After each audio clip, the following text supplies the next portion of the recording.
This is what makes me chuckle. It's going to be Instagram clips. That's good timing. The 3D printer's just finished. Perfect. All right. I'm just going to start. I don't know if you've maybe heard an episode or not. I usually start introducing us real quick, and then I'm going to ask you if you want to add anything right away.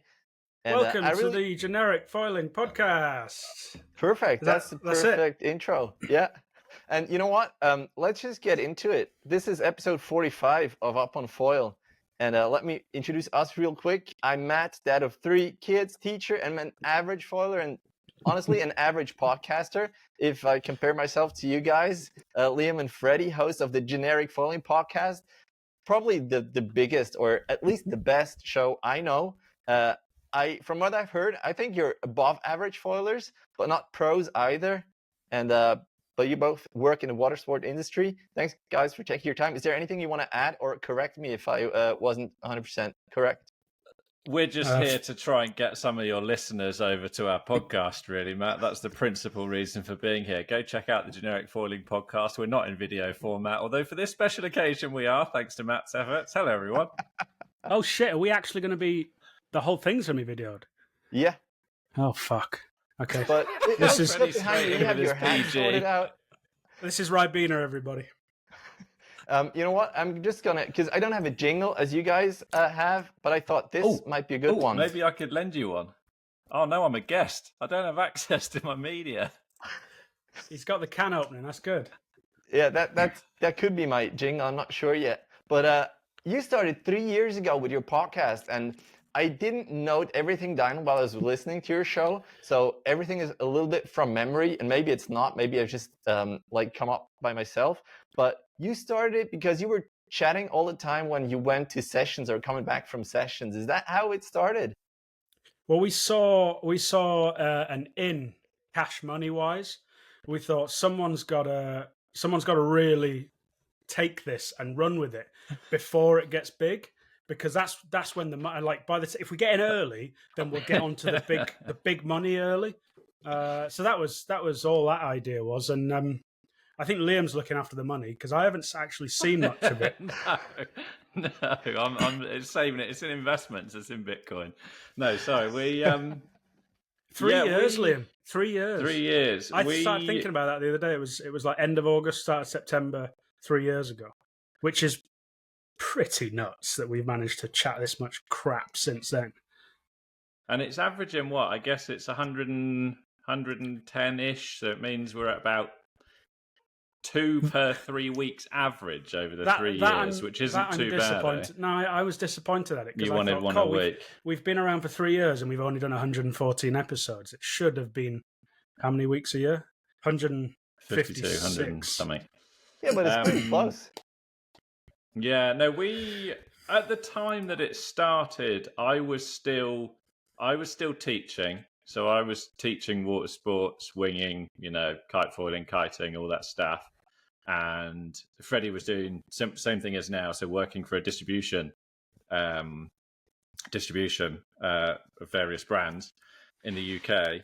And I think it was the fact that, foiling, it still feels like there's as much excitement in it now as there was 3 years ago. And whether that's because of new disciplines, like let's say that not a single new discipline comes along in the next 3 years, it'll be really interesting to see whether that excitement will get maintained. But it just feels like foiling is opening so many possibilities. Every 6 months, there's another thing to learn and another discipline to learn. And even though we were having conversations about foiling all day at work, the conversations during the day wasn't really satisfying the same itch to talk about foiling as what we wanted to talk about. And so, yeah, we live relatively local. We'd car share to get to the spot and we'd just be having these conversations. And it's like, hold on, we were wanting to know each other's input because we both had a unique mindset, both sort of in the industry. So I'm getting the experience of a retail customer. I'm finding out about stuff from all of the brands that we deal with in the shop. Freddie's obviously finding out about... You're teaching it. Yeah, and this was at the early days of figuring winging. out how to teach it. So we were teaching winging before there was a syllabus in the UK at the local school here. Like we actually contributed to BKSA, the British Association. And so we were figuring out like what's working for customers, what's not working for customers, what are the popular products. Freddie's kind of wanting to hear that information. I'm kind of wanting to know what products are coming soon. And so we were having conversations that we both found interesting with unique insights. And it's kind of like, okay. And then I'm a real big podcast fan, ironically, not foiling ones. But I really like podcasts. And I was always kind of like, oh, some of these ones, like I'd love to be able to support them. A bit like we've all got with, buy me a coffee accounts and stuff. But I was never really in a financial position to support it. And I sort of thought, right, well, let's give back another way. Let's be the producer of media. And Freddie liked the idea, and the rest is history. I went along with it, Matt. That was all. But then you still had to like go through with it, like get your mics, get everything set up. Were you like second guessing yourself at the beginning? iPhone. We recorded ourselves on an iPhone with a literally voice note on loudspeaker. Oh, really? I don't actually know. What did we do? Did we send it out to a few people? I think, did we do one on our own? And then maybe we did another one that we did send out to a few friends and went, does this have legs? And then I think that was it. We did the first episode. But it was only probably like Rich and Chris, wasn't it? Who we ended up, we've spent loads of time talking to anyway. I wonder whether that recording exists anywhere. Because I'm sure there might have been one that never went anywhere. But like even the first 5 were shit. They were just us chatting about rubbish. But that's what podcasting is, isn't it? What makes me laugh is when we get messages. Obviously, editing them, you have to listen back to them. But the beauty of having 2 of us is the fact that we get to take it in turns. But I love it when people send us messages and they're like, oh, yeah, they're really supportive, which is always really well received. And like, thank you. But I really chuckle when they start going, oh, Christ, yeah, I've started listening back through some of them. And I'm like, you've now listened to it more than I have because I've never listened back through But if you don't edit them, are you not listening to them? No. Sorry. Oh, yeah. Sorry. If we don't listen to them, I have listened to them. If you've done the edit for one, I won't then listen to it because I was there. We also, I don't know how you find it, and maybe it's a bit early to get into it, but coming out off the back of America, or when the point when you had like quite a few episodes lined up to chat for the next few months. By the time it comes around to editing something you've talked about 3 months ago, I don't fucking care anymore. I'm so uninterested in what's been said. And it could be like the best interview ever, but by that point, it's like, mate, this chat was months ago. I'd really liked the last few months, 2 months probably, where we've managed to get back on track with things and we're talking about current affairs a bit more. But yeah, otherwise, I do listen back to them, but I feel bad for listening back to them. Because I think you absolute narcissistic prick listening to yourself talk about. That's interesting. Stuff. That's interesting. And honestly, I listen to them too because I think I need to improve. I need to see how many like pauses I do and ask stupid questions and not ask them again later on. So I'm still in the learning phase. Learn by doing. That's great. It's great, but learn by doing. How quick? So Matt, you've done how many? 45 episodes? Yes. How long before you stopped giving a fuck? Well, it's still to come. Honestly, like I'm not sure if this is the first episode. Yeah, I still do actually. And honestly, I'm super happy every time someone replies and actually comes on the show because they take time out of their day to talk to me. And I'm not in the industry really, so I think that's really cool, and I want to like appreciate that and give back. I'm also disappointed when someone's on the show and they took their time, even sending me like some good high resolution pictures for a thumbnail, and then they get just a couple of views. So I kind of feel bad for them, not for myself. I don't care that much about the numbers. I care about like talking with these people, which I think is really cool. That's a good bit. That's a good bit. Like if you're liking it and you're liking doing it for you, I think that's where the magic is. And I think that, the joke at the beginning about the money thing, I think if you're doing it because you enjoy the conversations, that is the magic. And I don't want it, when Freddie says about not caring, I don't want it to come off It's too very jovial. blasé, yeah. Yeah, and people think that we also really, really appreciate the time that people give us and all the rest of it. But it is, I think both of us, we were surprised at how quickly we weren't nervous about being on microphone, I guess, and nervous about interacting with people that we hadn't met before. And you weren't monitoring your opinions as much. Yeah, I think that was it for me. You know, the first few, you were worrying about putting your opinion out to the world. And granted, you know, I have some pretty wild opinions that I seem to blurt out occasionally. But you know, it really didn't take long before you're like, oh, does it really matter? You know, yes, I might change my mind 6 episodes down the line, but it doesn't really matter what we say. People are just enthusiastic about what we're talking about. The thing you said there, you do have to enjoy it, and I think Liam and I have both like but gone up and down with interests in it, and it's life's full of troughs and whatever the other one is, peaks and troughs. That's so true to personality that the example that Freddie could think of was the one that represents the low mood being at the bottom. But I started really missing again. We keep coming back to America, and we talk about it all the time, but it really was the point where you ended up just having so many episodes and so many amazing guests, and you know, Billy Big Bollocks. It didn't matter who we want to talk to; they're going to want to talk to us, and it got really good and really big. And then I was just like, I'm so bored of this. You know, it's the same. It gets into a routine, an epic routine of talking to these incredible people, but still a routine. It's like when people say, you know, you've got the best job in the world because I work in water sports. It's still a job, you know. Everything's still a job.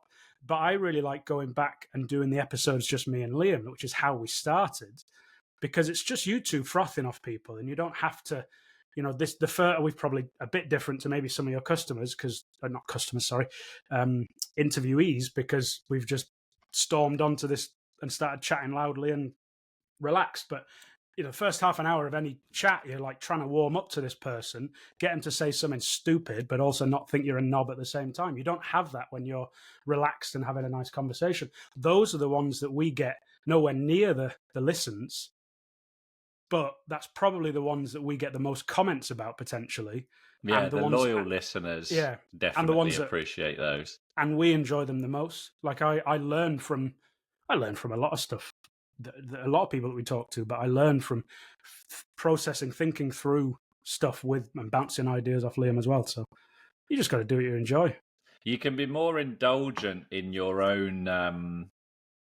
When we have the conversation, like we I think it's a common mistake that podcasters make, or all media that I watch, and I'm not saying that we haven't done it, but you know, when you watch something and you're watching the thing for the guest and the interviewer interjects their thing too much, like we want to share our opinion when we've got guests on, but I think that we definitely moderate it a little bit and save that up for when Freddie and I are talking. And what I find, to expand on what Freddie is saying, is that when we have the conversations between the two of us about our foiling experience, by verbally unpacking it, you reflect on it more than you would if you were just sat on your own. Because let's be honest, like, well, you might if you're a real frother, but I don't sit on the sofa with nothing else to do for half an hour and just think about my recent foiling experiences and but just also, sit there and reflect. But when even when we hang out Freddie, ourselves,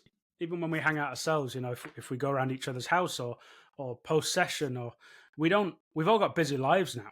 You know, we're not sat around like a bunch of teenagers doing absolutely jack shit. So you do your thing and then you scupper off. The podcast has forced us to sit down and run through those in a way and reflect on those in order to hopefully pass that on to other people as well. Do you appreciate your sessions more when you look back at them? No. It's like a journal thing? No, we're not. Who was it? Was it Jack Ho? Hold on. This is an interview of two interviewees here. Sorry. No. Start again, Matt. No. That's perfect. I mean, I'm just thinking, because when I have a session, I have very little sessions, honestly. That's why I dock start usually, because I just have time, maybe an hour or so I just do something at least. So when I have a session and then I can even talk about it later on, it feels like double the time. Yeah, that's cool. I can see that. Do you remember, did you listen to the Ryan Arsey episode? I'm sure it was. That was who I was thinking about. Was it Ryan that Yeah. we got back his what do you call it? Writing a memoirs. His journal. He had a journal. He basically had a diary, a journal. Yeah, nice. And he journaled pretty much every foiling session, and we didn't believe him, and he was like, no. So he went back to the start of his phone, and he found in his phone notes like literally session number 3. And it's hilarious because even in his, I don't know, maybe it was session 6 or whatever, he was like, use such and such board and foil today. Think the tail might have been too big, but and it was brilliant. Wow. And he's someone that is a reflector and a journaler and really gets into it. But yeah, I don't think neither Freddie or I are too. Balz does the same thing. He always writes in his journal, and he does it on a paper, so he's not too much on his phone. Fucking nerd. Well, I think he's everything else. Is everything but a nerd. Really, Ridicula. He's yeah, but he always draws things and stuff. So he's really like an artist kind of way. I'm excited and scared to hang out with that man. Have you never met him? No, and I've never seen a video of him where he isn't bouncing around like a 13-year-old after 2 Red Bulls. We've come close to talking to him multiple times, and we talk a lot on Instagram and send each other a load of shit, as we all do. And just the amount of times we get close to talking to him, and then he puts some god awful video up of him being too hyper, and I'm like, I can't do this. I can't match that character at all. We thought that about Army, didn't we? Didn't we think? Or was it? I don't know. But sometimes, God, I mean, I'm sure you probably when you start talking to someone, you have to kind of build them up and get that rapport. Well, not with Balz. It was no. But you know what I did, and actually that's why I'm wobbling around. I'm standing on a balance board, and the podcast I did with Balz, we were both on a balance board during the whole hour, so that was really kind of good. So he was just standing there, and well, he didn't have to focus that much, but he was doing something while speaking, so maybe that helped. That does not surprise me about that, man. I'm excited. As I said, I'm both excited and scared. I'm very excited. I'd love to see him ride in real life. Yeah, same. It is incredible. I did some dock starts with him, and then he just went in, got the wing, because there was a little bit of wind coming. He went out, did some crazy things, came back, took my board, dock started again. It's like he's all in, but super fun, super helpful as well. Like giving advice if you need advice. So really, really great guy. Do you guys have families as well? Nope. Freddie and I are each other's families, Matt. So how much time do you actually have? How much time do you have on the water? Because when I listen to your show, it seems like you're always on the water. Oh, but that's the same age-old trouble that social media has, doesn't it? Never trust what you see or hear. I think, and what you will tell, if you go back and look at the dates that we release podcasts, that lines up with how often we have sessions. As we talked about years ago now, I don't want to talk after no sessions or shit sessions. I'm not, my mood's not there. I don't care about foiling. I'm not interested. We tend to go off and do other things, so we don't sit down and chat because there's nothing to chat about. There's been a couple of times where I've sat down with Liam and I'm like, I got nothing to say. I got nothing in my head. Nothing's making me think. We've logged on before, haven't we? We've logged on when it's been like, because to answer, we should probably answer your question first, but I think I get more time on the water than Freddie does. In terms of family, like I live with my girlfriend, but neither of us got any kids or anything like that. And I live a stone's throw from the beach. Oh wow! So I've got I got quite flexible working hours. So I work in the public sector. So I got quite flexible working hours, which means that I can start work at 7 a.m. so that I can either have a long lunch and go out at lunchtime, or I can, finish at 3 because I started at 7, or if I want to start at 10 and then finish it. So I can kind of match my hours. So I get a good amount of time on the water. Freddie definitely doesn't do badly in terms of his time on the water. So we are quite lucky in that instance, but it will come across in the episodes that like sometimes you will just get skunked for conditions in the UK, as a lot of places, and there will be 2 weeks that go by where you don't get to go at all.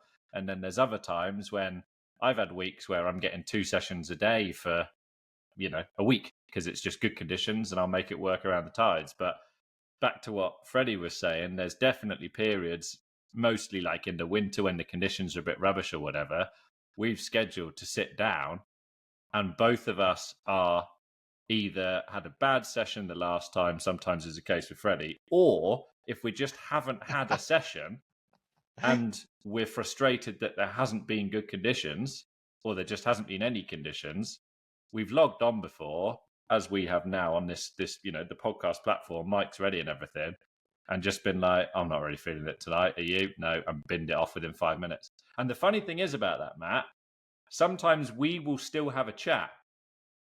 So we might still sit and chat for half an hour, but it's like, it will tend to be a little bit more grumbly, a bit more moany, and then deviate a little bit. Even more? But it's, okay.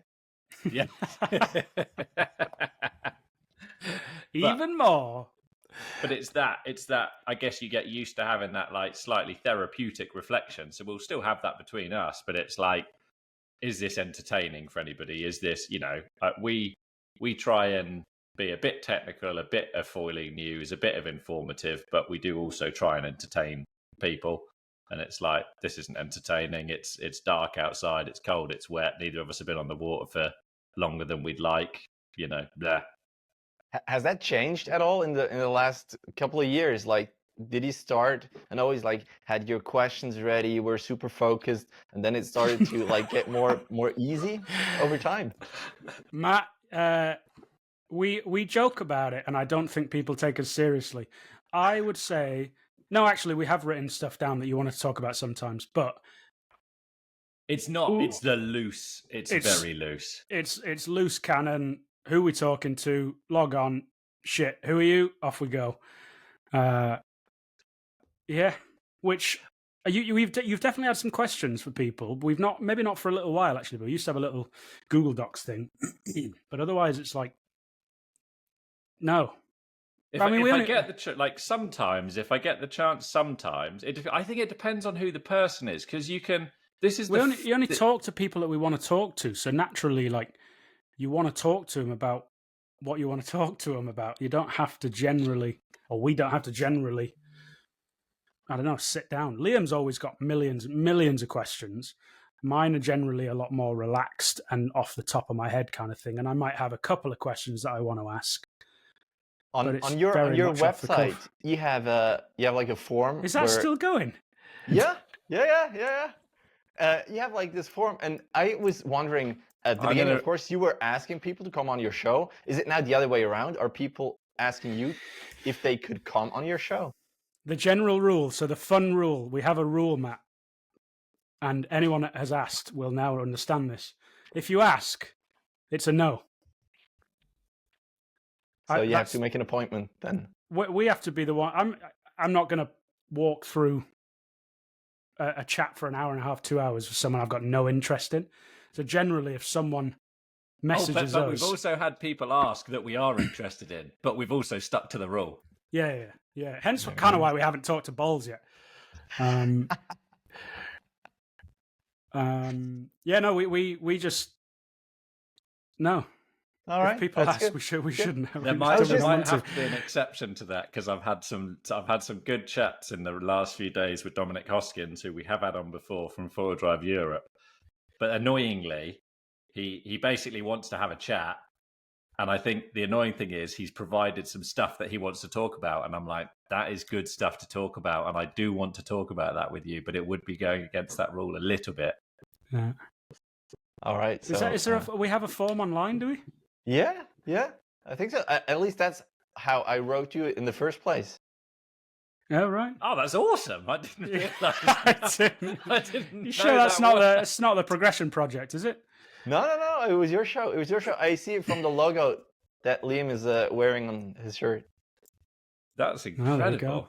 Cool. There we go. But now, when you look back 3 years ago, as I said, and now you're here at the moment, do you think that it would evolve to what it is now? And the follow-up question, what is it now? Is like, it's part of your week, your month, obviously, but the question was before about money. You did some travels as well. Is that like covered by sponsors, or are you just going on vacation and taking your mics with you?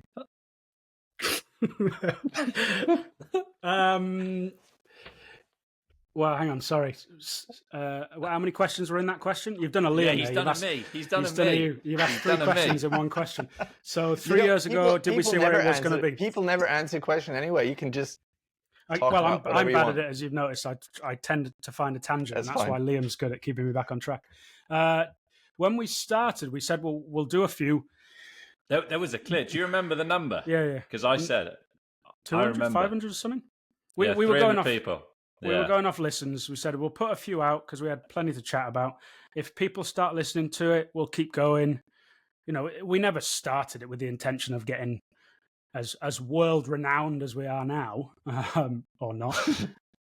We never start. You don't start shit like that, did you? What I found quite good.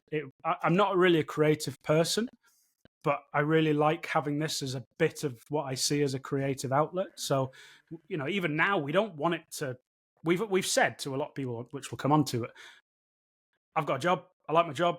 It's paying my mortgage. It's going to pay my pension eventually. Liam's got a job. You know, we're set. We're happy. This is never going to be a try and go and take over the world and do it massively. We're fine with that. And as soon as to summarize that, if somebody said you could do this podcasting full time if you'd like to, off you go. I think both Freddie and I would go. I'm not sure actually.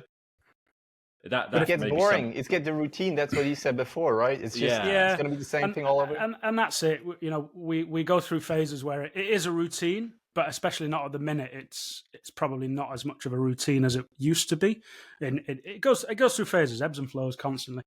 Whether I'm interested, whether we're not interested, whether we're busy or we're doing other stuff. Because come like the start of summer when everything kicks off and our friends getting busy and we're all going camping, it gets pushed to the back burner. It really does. We don't lose interest in it, but it's the last thing that's in our minds at that point.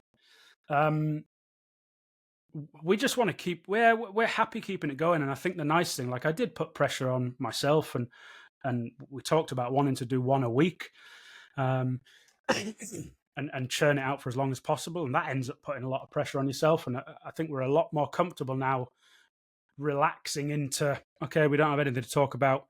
Can you be asked trying to line up guests? Nah, busy doing this, doing that. You know, the edit of Julian that we just did last week. I was away all week. Liam was busy doing whatever Liam does when he's not with me. Life just gets busy and you push it back a little bit. So we've relaxed into it a lot more. It tends to be fairly frequently, but it's nothing structured, and I think that's quite. You don't have to be out on Monday morning or Sunday evening or something like that. Just we did that. We did that for a period, and it was really productive. And I probably provide too many recommendations for foiling podcasts. I'm always really enthusiastic for others to start. Taking notes. And that's really productive. I think when we've done that, we did actually. I think it was Sunday night or Monday morning. We did that for almost a full year, pretty much. I'd say, like last year, we were really pretty on it weekly.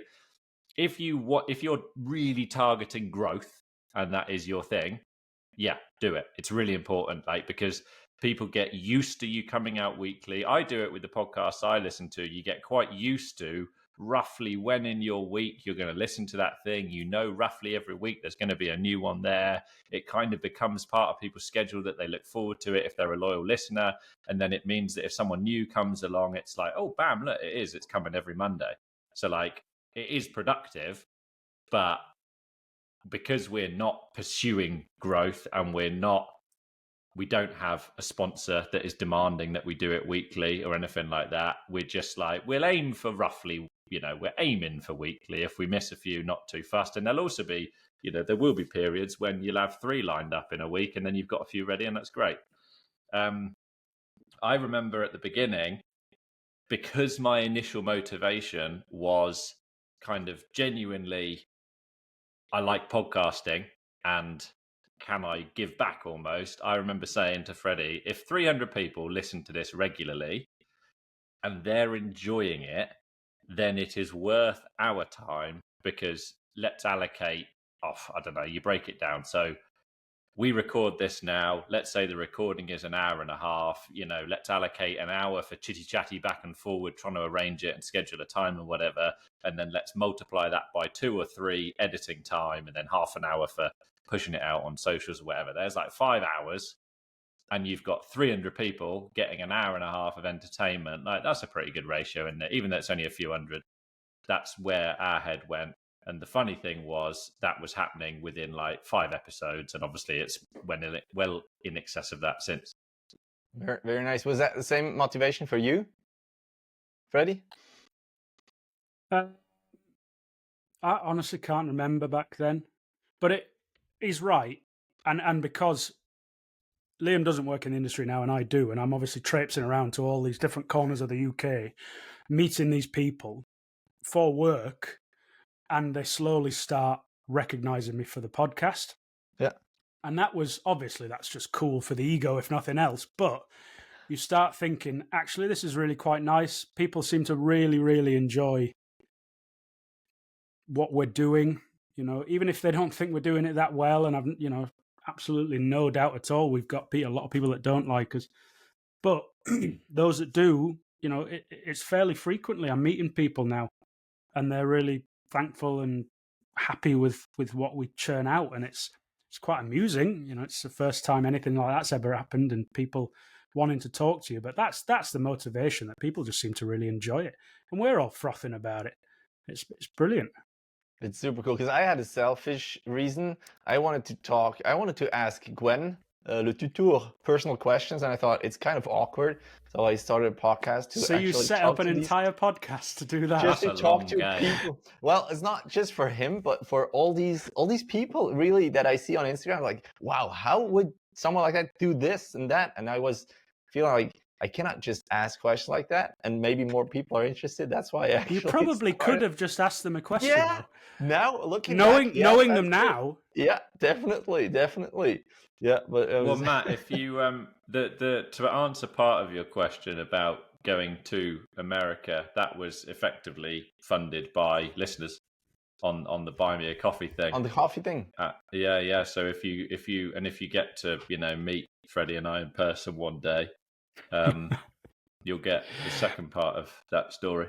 The more humorous part, but very much just funded by the Buy Me a Coffee account. Funded by the listeners of the show. Very, very nice. The second, so we're going back again this season, and we have, like, we thought long and hard about this. Yeah, we did. So okay, so do we want to make it full time? Do we want to go and sell our souls? Do we want to try and make money out? We don't want to try and make money out of it. The aim for us is to go and do these trips. Like, America was the sickest thing I think I've possibly ever done. Like, it was. How long were you there? Mental. 2 weeks? 1 week? Just over 3 weeks. Okay. But we wow. did. Yeah, so we did. Nearly. It was 3.5 weeks. But we had this money to spend, and we knew we could do something with it and churn out some more content. And it didn't just have to be the Hood River AWSI thing. We wanted to do something else. I'd never been to America apart from Florida, and we were doing it cheaply, road tripping. And suddenly the idea of, why don't we try do this road trip down the West Coast and basically fly out of LA and see all that side. And we did, and it was absolutely mental. And as that got closer, you started thinking, how the hell are we going to do this again? We can't go out begging to all the listeners to give us a $5 so we can pay to go to America. Like, it's just an insane amount of money. And granted, the second part of the story was we had a good friend give us more than £5 a month. Gave us a little bit more towards it, which really fueled the whole thing even more so. We can't depend on that stuff again, because not enough people are giving us £5 a month. Hint, hint, anybody, buy me a coffee / generic, what is it? Generic Foiling Podcast? You get we're going to put it on screen here on YouTube. So. Yeah. So it was all fully funded. We then, if we can get trips out of this podcast, that's the coolest thing in the world, because that's all I'd want to spend money on anyway. I don't go on holiday that much. I don't. And if we do, I traveled Australia, New Zealand after uni when I was a kid, 10, 12 years ago now. The idea of doing it again is quite, I've just bought a house and I'm trying to save up some money, and all these big life things get in the way of where you want to spend your money on. Even now, I'm trying to tell myself, don't spend all this money because I want to put a shower in, kind of thing. It'd be sick. And he doesn't even have to pay for his bloody gear because he gets it all through work. I've had to pay for bloody para-wanking wings operating tools. So we spent ages sort of spitballing, and again, moods go up and down. One day you're thinking, fuck them, let's just take the brands for all they're worth and run off with all the money, and like we'll sell our souls. Duotone can have the podcast for 50 grand if they want it, and this sort of thing, which we thought would be the most ironic thing in the world. Well, exactly. For how much grief we gave him in the first couple of years, it'd be hilarious to sell out to Duotone. But we kind of came upon this system that, and we're getting to know brands, and the nice thing, one of the motivations for me to start was that I thought we could do a good job because I already had links with a few people within the industry because of the brands that we worked with. We worked with Apple Tree, I worked with Axis, I worked with Ozone. So it was easy just to ping direct messages, exactly like you said. It's quite hard to do to the right people. And even now, I pinged a message to Adrian Roper way back in the day, and he's still the most listened to podcast that we've ever done. And it was just, that was entirely, I'm sure he talks to a lot of people, but I'm sure that helped the fact that I had his messenger or number or whatever. Remind me where I was going. I still love that off the record he finished that podcast and was just baffled by the idea that it was. People would actually. I think it was probably the first podcast he'd done. In fairness, I don't think he was ever on the Progression Project and foiling podcast back then. It was only the Progression Project pretty much until we came along, and I think he got to the end and he was just like, I don't know if that was a good use of my time because we kept him for like 2 hours, and we were sitting there. Chat we were sitting there like, that was nuts. That was amazing. Yeah, like you can imagine how useful Adrian Roper is, and how busy that man is, and all the rest of it. And he got to the end, and he was like, "Was that good? Okay, all right, whatever." Kind of just went back to whatever he was doing. So some of the other brands then, as we were going along. As I'm sure we will do after this, the real chat will come out after we stop recording, won't it, Matt? Because that's when, people let their guard down a bit more. Because I'm quite reserved, actually, as you can tell. Yeah, you never share your opinions. I usually put them on Patreon, so people who support the show can listen to that's a good idea. Stuff. But there's just 2 people on Patreon, so it doesn't really work. So shout out, get on Patreon for Matt. But it became obvious, we were chatting to these guys and they were like, you're really onto something. You're doing a really good job. This is powerful for brands. This is useful for brands. If you need, if we get down the line, we want to do support. Like some brands are, more outspoken than others and more media based than others. I think it was Mike Raper actually, because he's, North is very media based. He was like, if we can help you to do anything. And so you're kind of then battling with the idea of how do we do this how do we take money from these brands, because it is the only money in the industry, without being biased. Like I've struggled with bias the whole time we've done it because of the brands that I'm based with. You say a bad word about Axis foils and I just clamp up. I can't talk about it. But we came up with the idea of, everyone was happy with what we did in Hood River last year, brand wise. So we approached as many brands as we could that we'd already talked to, just to see if they were interested, and they thought we were. We kind of got a set number and just gone. There's going to be a limited number a year that you don't get any editorial control, you don't get any sort of input into where it goes or whatever. But we're going to set aside a very small number where the brands can actually pay for a slot and just put somebody in front of the microphone, and that literally goes directly to a kitty that will then go, oh great, we now get to go on a trip this year. And that was like the sort of safest, least biased thing that we could come up with, whereby that makes sense. So there's no brand sponsors. It doesn't make you tied to anybody or whatever. And even that, we're not sure. This is a trial that we're doing at the moment, and it will be up for continual review, because if we notice that the voice starts to change or whatever, then it's like, no, well, we'll just go back to doing less trips, do it every other year, Is it So be it. just about your American trip? You cannot repeat what you did last year, or you don't want to repeat, or is that the plan anyway? No, you can only go down the West Coast once, I think, before it's the same old shit. So it's a short trip. It's too good. It's too good. You know, it's too good of an environment not to hang out with. The beauty with going there is that we'll get to hang out with all of these people that we've met. We know everybody's there. So as much as anything else, we're going there to get to hang out with all these cool people that we've met, because we know that that's where they're going to be. And this isn't going to be like a big road trip or anything like it was before. It's like, we'll go to the AWSI. Both of us are also keen to do some parawinging now in that location. I was just going to say, are you going to go on the water? Yeah. For sure. You can try all these things. Freddie's still got the sort of sup downwind to unlock completely. There's a bit of unfinished business do that, there. Man? And then moving forward, we're already thinking about the next big trip, either being, I think it's pretty much Australia or New Zealand is the next target. Because we wanted to do things a bit differently. We wanted to do things a little bit differently. Last year, like, we wanted to get to AWSI. It's a brilliant event. You know, all the riders are there. Everyone that we talked to, we wanted to talk to, like, it would be cool to go to. And initially, within the media space, you're like, oh, we got to go and we got to talk through all the new foils on the stands, and we got to go around each stand and talk to the designers and put some stuff on YouTube and do it that way. And I think as we got closer, because as much like I watch every single one of those videos, and I think the year before I'd been really disappointed with the media that had been put out from the event, mainly because they had put on a whatever the word is. You know, you can't put any videos out because all the kit's like next year's kit. Embargo. That's the word.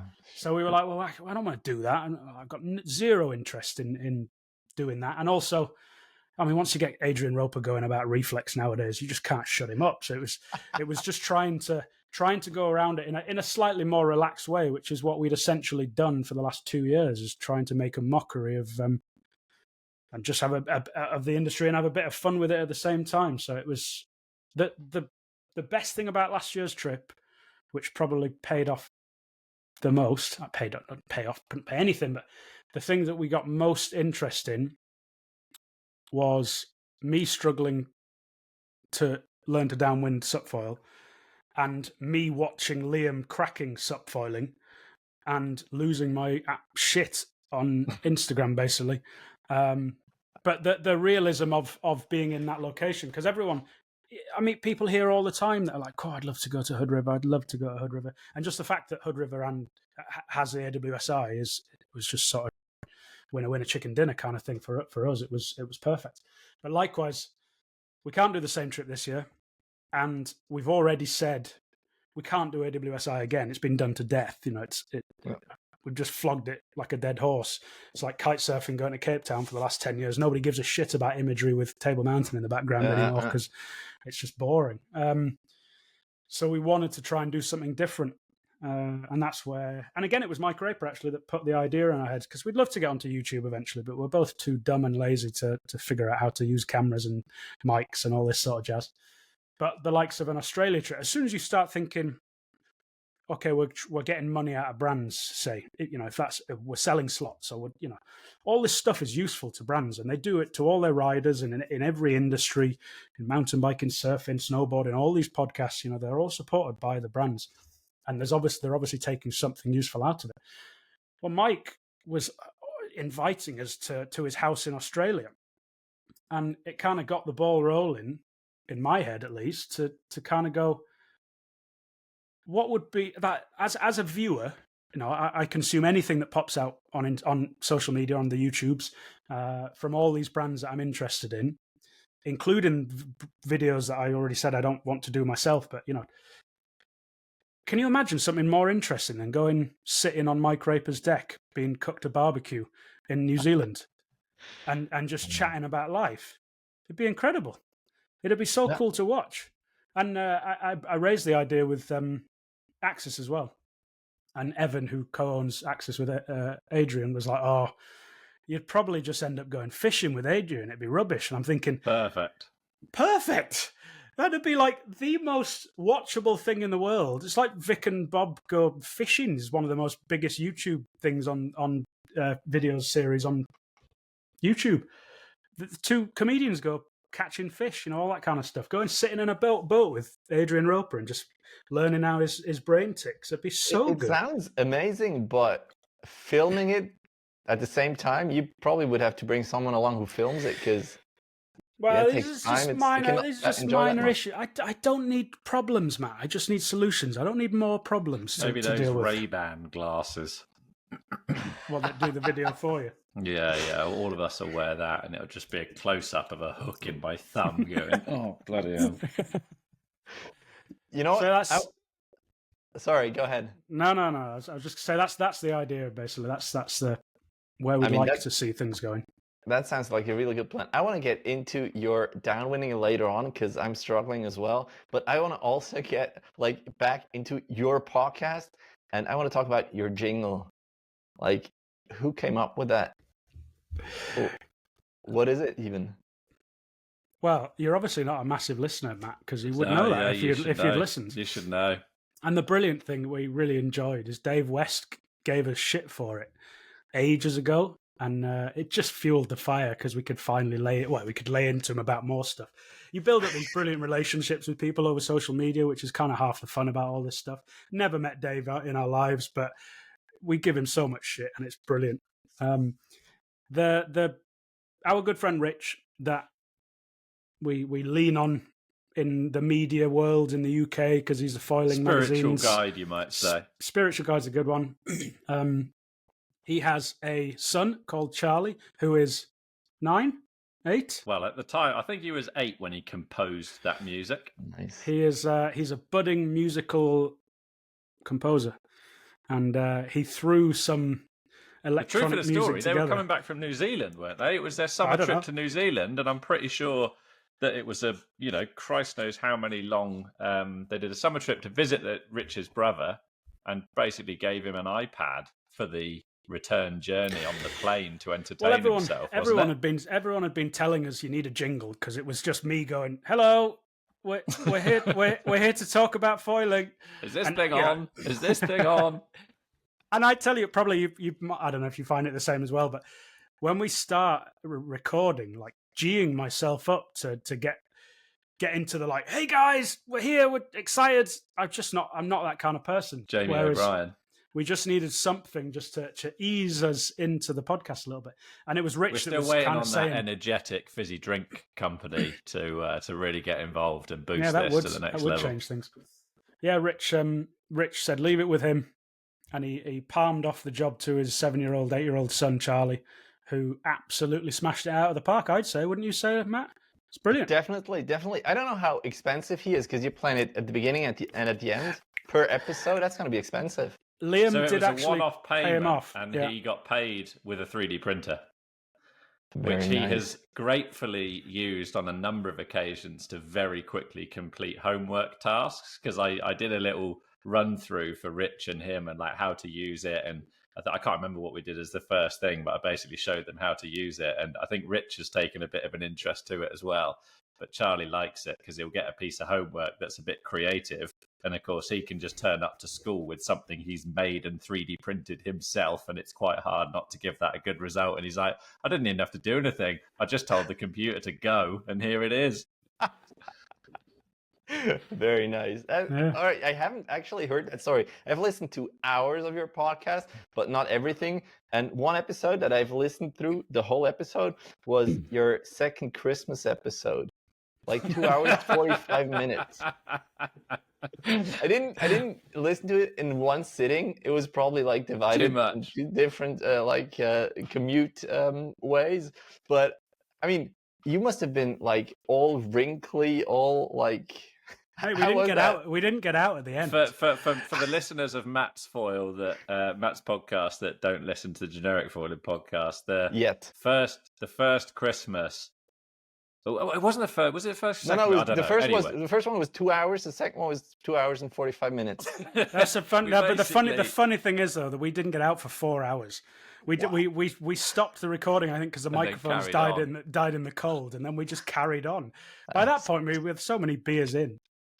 Yeah, so I don't know how it came about, but there's the Wang Lords is a term that came in very early. I think very near the start of the podcast. Freddie and I did a trip to Ireland to go to like the British sort of kite surfing competition. Rich came on that trip, and it was super early days. And I mean, it's not really much better now, but we were trying to come up with an Instagram picture, and we had a picture. And I think we'd had some good winging conditions that week, and there was actually probably the first time we had a good photo of either of us winging. And then we were like, "What are we going to call this episode?" You know, it's probably only the 7th episode or whatever. And Rich just pipes up and goes, call it the Wang Lords," and it just stuck. And so that's where the run of t-shirts went. In fact, that's quite cool because there are I think there was 25 or 30 of those in existence, and they all sold. So, and that's the only time we've ever done a t-shirt run or made it. So for those official Wang Lords that bought one of the first t-shirts, respect to you. But the Wang Lords now is the name we give to Freddie and I, our good friend Rich and our good friend Chris, who gets talked about a lot. And Chris is a legend within not only foiling but also like kite surfing. He was basically a pro kiter for Liquid Force back in the day. He still has the dreads that he always had back then, like a phenomenal wake style kiter. Now he's good foiler in all the disciplines, and he runs a shop and a school down in Cornwall, sort of a couple of hours down the road. So the four of us don't get to hang out as a foursome too often, but it's valued, and it seems to have turned into a tradition that I hope we keep up for a very long time, which is a get together at Christmas to get pissed in the hot tub. It came from listening to another podcast. I think it was one of the adventure podcasts in the UK, and it was basically just a guy with his mates getting, like, he does a brilliant podcast, fantastic podcast, the biggest action sports one in the UK. And yeah, he for Christmas he would just let loose and get drunk with his mates, and I just thought that's such a good little thing to steal. And because we were down at Rich's, I can't remember why the first time, but we were down at Rich's to all meet up, probably because it's in the middle of both Cornwall and Exeter, where Liam and I are, and it was like, well, the hot tub's there and it's on, and we might as well get in the hot tub. So that was 2 hours of figuring out what's going on. That was the only episode that, particularly the first one, was the only episode that required some serious censoring. I can't really remember, there was to be some honest. Solid editing, especially room. Yeah, there was Room 101 entries that had to get cut out. There was other complaints about various things that had to get cut out. Well, so the thing, we're pretty good now at it's going to sound daft me saying this, but we're fairly good at not saying stuff that's going to need to be cut out. Now, I am the only one that ever says stuff that needs to be cut out, but even I'm better at censoring myself now and trying to just stay on the level. Whereas the Christmas ones, we were like, I don't. It's not a serious episode. It's not like we're sitting down with some head honcho that it's not supposed to be productive, is it? No, it's not. It's not productive. It's just a laugh. It's just a bit of fun. Christmas. And the beer is just fueling everything as well. So of course the first one especially. I mean, it was Chris. For anyone that asks, it was definitely Chris. That once he'd had a few beers, he just started letting loose, and we were like, Chris, even like, we can't say this, and we know we can't say this. Really? But as the second one, again, it was the same thing. And by that point, we already knew what we were doing. We knew how we were going to record it. We're all there in our stupid fucking hats with microphones hanging off them. We've got everything's like set up, and we know what's going on. And even Richard's wife knows what's happening, and she's bringing us beers out. And it was brilliant. Those, honestly, I'm sure there are complaints from people that we talk about absolute gibberish because I don't remember the end of them. But those are the most fun to record. They're just so much fun because you're chatting shit with your mates with a few beers. Like, it's great fun. And honestly, listening to you guys, it felt like being part of it as well, kind of. So it was really enjoyable to listen to. Really cool. That's the magic, isn't it? I think that's what podcasting is, giving people that other medias aren't. Because even YouTube, I think YouTube, you watch it and you can sort of relate to it, but podcasting, there's something nice about it where you can stick a podcast on, and because it's relatively long format and you get more invested in it over time, you kind of get to know the personalities of the people over time. And I don't know, I agree with you. The ones I listen to, you sort of feel like you're there every week for the chat, for the download. What's been going on? Okay, cool. There's a way that they're done as well, and I think the probably podcasts has changed the way that obviously we digest media, and has made brands and companies aware that personality and off the cuffness is actually what people are wanting to watch. And that's kind of why we came away from doing some video bits that we didn't want to do eventually, because I don't want, I've done jobs, and I do a job where you kind of stand and you talk the spiel, and we did one at one of the kite events in the UK where we went and chatted around to a few other reps, and there's a few reps that are just better at the spiel than others, and you're like, for the love of God, like, I don't give a shit about your new foils. Can you just like talk to me like a real person? And I say that from a place of someone, again, that consumes a lot of everything. We all sit on YouTube and watch bits and bobs. I think the same is with YouTube now. There's some phenomenal programs that are on there, and they've all, Dirt, that's made by Huckberry, really, really cool, relaxed, just video series of adventure cuisine stuff that I quite like watching. It's obviously scripted, and there'll always be some bits and bobs. Even yourself, you've got some questions written down for us by the looks of things. But I think hopefully you realize after 45 episodes that those questions are a guideline to maybe come back to if a conversation stalls. It's when it stops, isn't it? It's when it stops, and you're trying to not let it stop, and you're trying to just maintain it. It's keeping it flowing is what people really like, hopefully. And we've proven that we can be relatively popular in this small space without being the nerdiest people in the world. We talk a bit of foiling, and we'll talk through some bits and bobs, but we're never going to do what Eric does at the Progression Project. He loves the techie side of things, and I personally can't do it.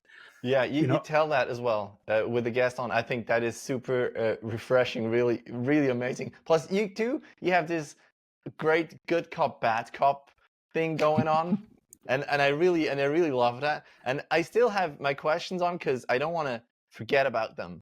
Because one thing I want you guys to ask, but maybe that's for later on. It might be worth saying, Matt, if we end up going over on time and splitting over, we can always do another one. So don't feel there's a time limit. But you know what we can do? If you're up for it, we can stop the episode here and then do the second part. No, that's what I mean. Carry on. I reckon keep going. Use this. This is way more interesting. All right. So because I was thinking, have you had people you want to have on the show but never came? And then what came to my mind, I think you talked about it. Dick. Sorry. Sorry. Busy. I mean busy. Really busy. Busy. Bennett's ghosted us a couple of times, and at that point it was like, right, no Bennett's, never again. Not going to try.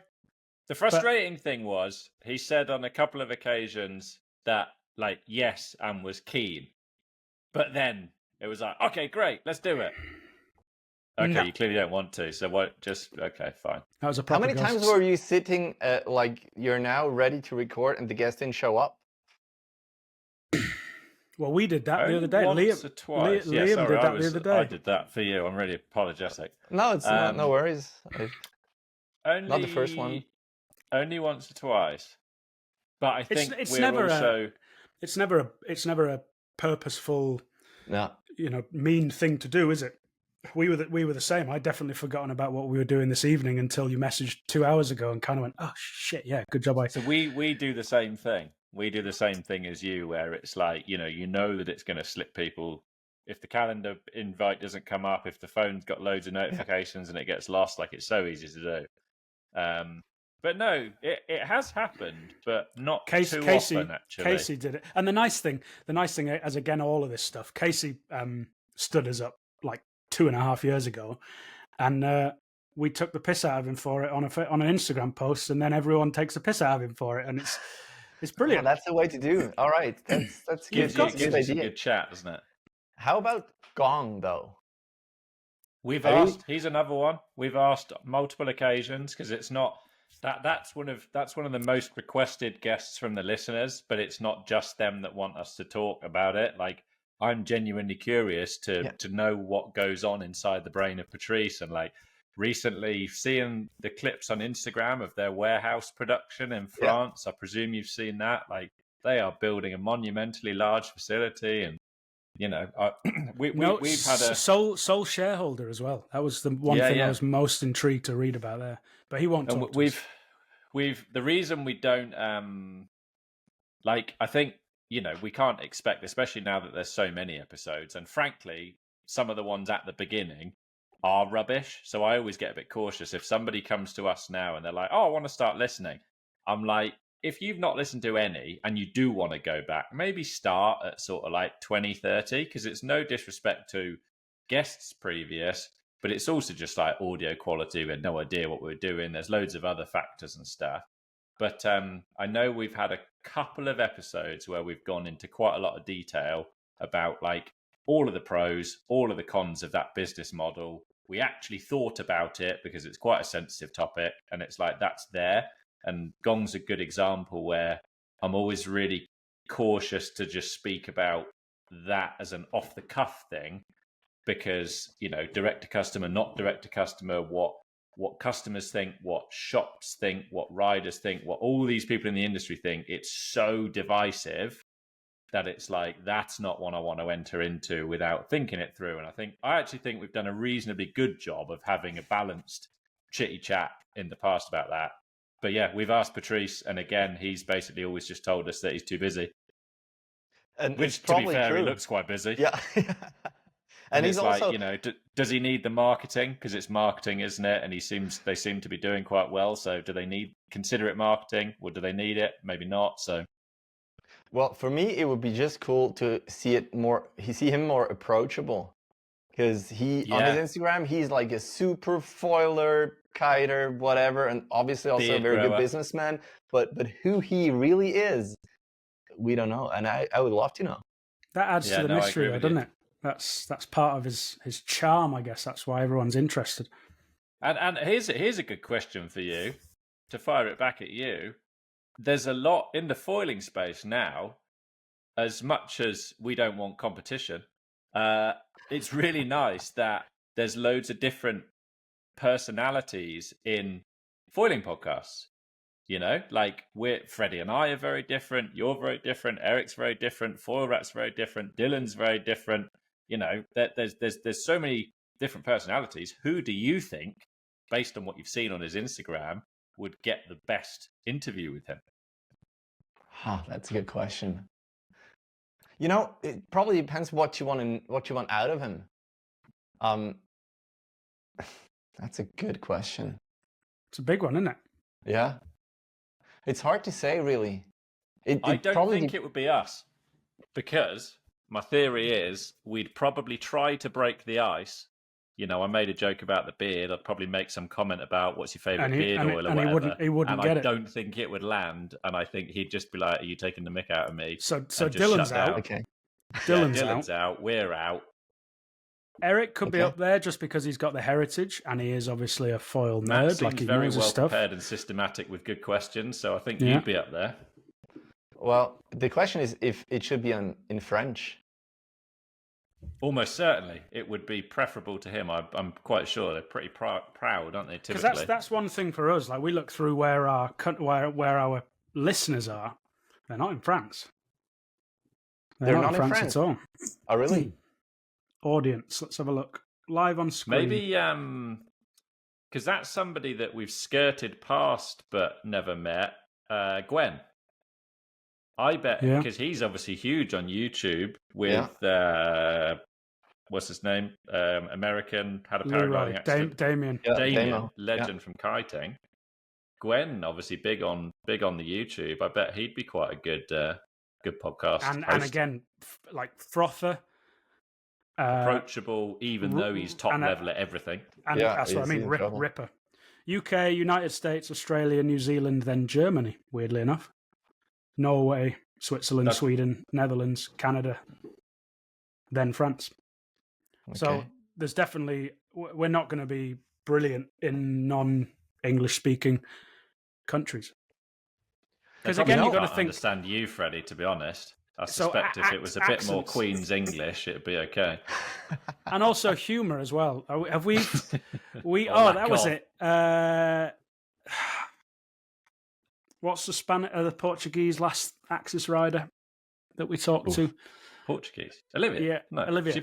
French lives in Portugal. Sorry, Olivia. Oh, yeah. Olivia there was definitely some jokes that I tried with her that just didn't land at all. And we've had it with a few other people as well, where it's just humour's different. So suddenly you're sat there and you're like, oh shit, I don't know how to talk to this person because I don't understand what they're saying, kind of thing. So there's definitely a bit of that. You shouldn't have gone with what do you call a Frenchman that wears sandals. That was the wrong joke.